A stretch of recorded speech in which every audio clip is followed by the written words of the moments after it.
Hi, JP Fournier of the Movie Jerks here, coming to you on day 25 of Sci-Fi September, the month where I watch a science fiction film I've never seen every day for the full month. And I have to admit, the last two movies have kind of brought my enthusiasm down. Well, let's see what we have for today. Yesterday we had Space Boobs in Space, and today we get the Honeymoon Phase. Well, that looks intriguing. Let's see what we got for a synopsis here. Who are you married to?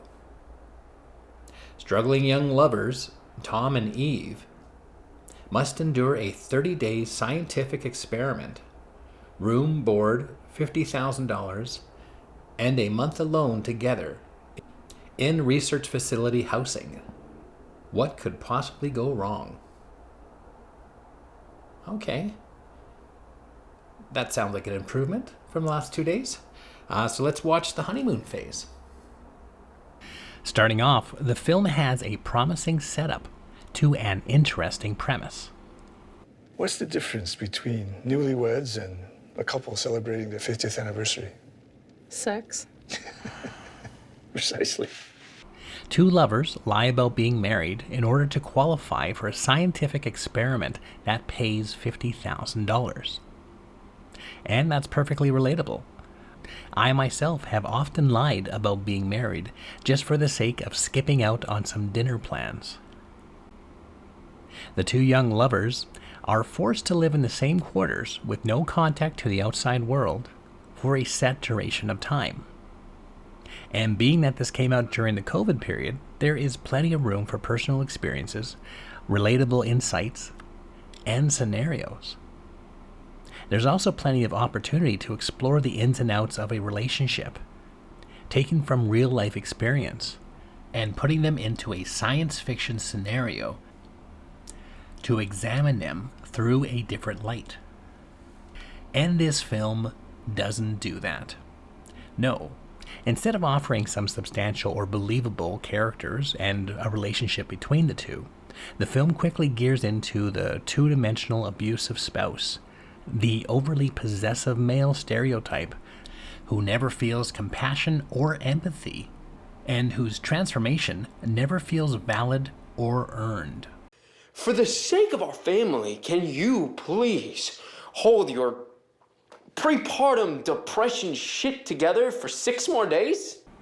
However, this poor narrative could be a part of this experiment, as other physical elements start to work against reality, like this rapid pregnancy growth that goes beyond human nature.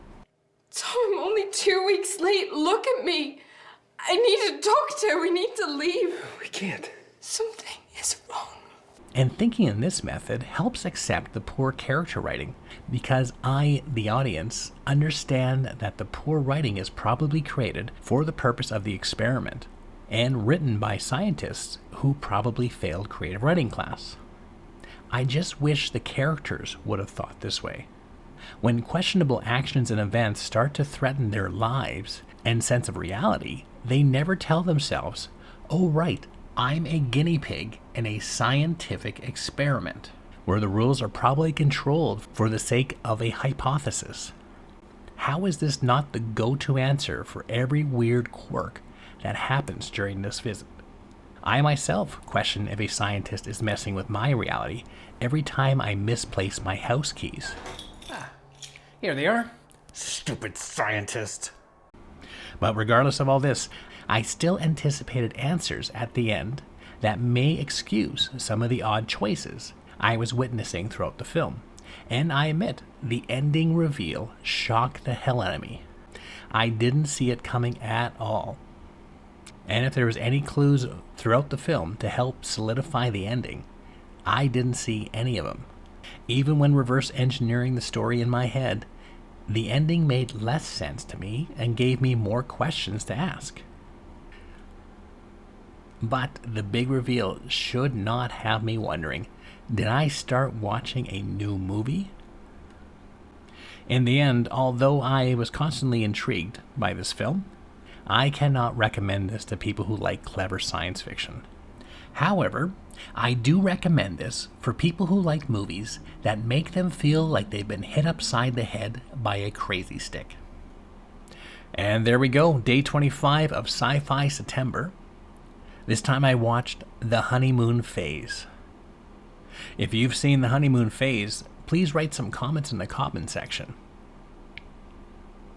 And if you're curious about the other films we're watching this month, be sure to hit the subscribe button for updates daily. For updates on our new videos. And for more information about the Movie Jerks, you can go to www.themoviejerks.ca.